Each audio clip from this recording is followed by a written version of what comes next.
अच्छा कल का एक तुहानूं सच्चा वाक़या दस्सां, यकीन करो मैं शायद ही जिंदगी कभी इन्ना शर्मिंदा होया वां जिन्ना मैं उस बंदे की गल सुन के शर्मिंदा होया। मैं मदीने शरीफ गया तो उत्थों बस में बैठा, उमरे वाले लोग सी, तो मैं तो आया सी किसी होर शहर तो मैं वापस खोबर आना सी, तो मैं भी बस में बैठ गया।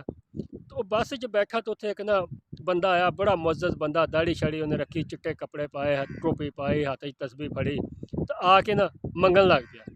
मेरे को रिहा नहीं गया, मैनू पता सी कि इत्थे खोबर भी लोग आते रहते हैं, बहुत सारे लोग ने जिहड़े आके ना मंगते हैं।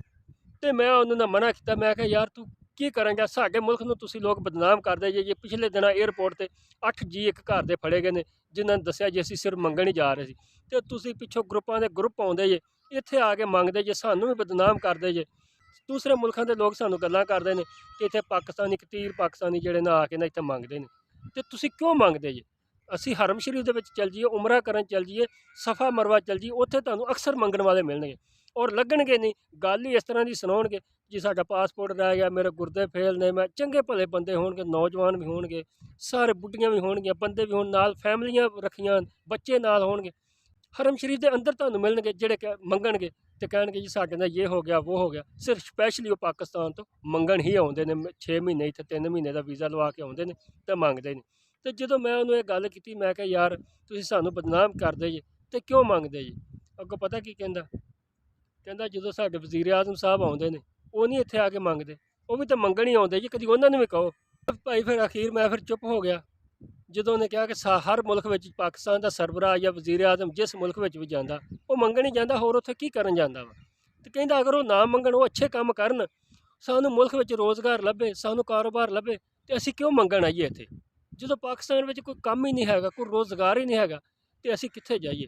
ਅਸੀਂ ਮੰਗਣ ਆਉਂਦੇ ਹਾਂ, ਆਪਣਾ ਕਮਾਉਂਦੇ ਹਾਂ, ਜਿੰਨੇ ਪੈਸੇ ਲਾ ਕੇ ਆਉਂਦੇ ਹਾਂ, ਕੋਈ 2-3 ਲੱਖ ਰੁਪਈਆ ਲਾ ਕੇ ਆਉਂਦੇ, ਅਸੀਂ 3 ਮਹੀਨੇ 'ਚ 5-7 ਲੱਖ ਰੁਪਈਆ ਕਮਾ ਕੇ ਵਾਪਸ ਚਲੇ ਜਾਂਦੇ, ਫਿਰ ਆ ਜਾਂਦੇ। ਤੇ ਇਹ ਤਾਂ ਸਾਡੇ ਹੁਕੂਮਤਾਂ ਨੂੰ ਚਾਹੀਦਾ ਨਾ ਕਿ ਸੋਚਣਾ।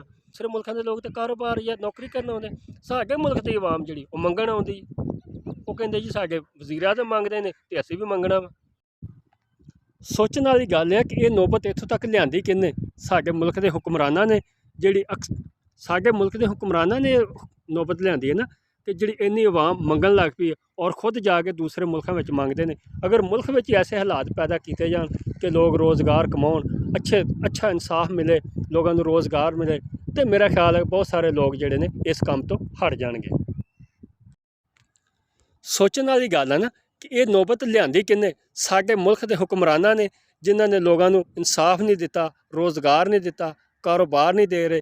ਇਹਦੀ ਵਜ੍ਹਾ ਤੋਂ ਲੋਕ ਬਰੂਨੇ ਮੁਲਕ ਵੀ ਆ ਕੇ ਮੰਗਦੇ ਨੇ। ਇਹ ਹਕੂਮਤ ਦੇ ਵਾਸਤੇ ਬੜਾ ਲੰਮਾ ਫਿਕਰੀਆ ਕਿ ਹਕੂਮਤ ਆਵਾਮ ਦੇ ਬਾਰੇ ਸੋਚੇ ਤਾਂ ਕਿ ਇਸ ਚੀਜ਼ ਨੂੰ ਕੰਟਰੋਲ ਕੀਤਾ ਜਾਵੇ। ਆਵਾਮ ਨੂੰ ਅਗਰ ਸਸਤਾ ਇਨਸਾਫ ਮਿਲੇ, ਰੋਜ਼ਗਾਰ ਮਿਲੇ, ਅੱਛਾ ਕਾਰੋਬਾਰ ਮਿਲੇ, ਤੇ ਮੇਰਾ ਨਹੀਂ ਖਿਆਲ ਕਿ ਇੰਨੇ ਲੋਕ ਮੰਗਣ ਵਾਸਤੇ ਆਉਣ ਬਜਾਏ ਕਿ ਕਾਰੋਬਾਰ ਕਰਨਾ ਵਾ।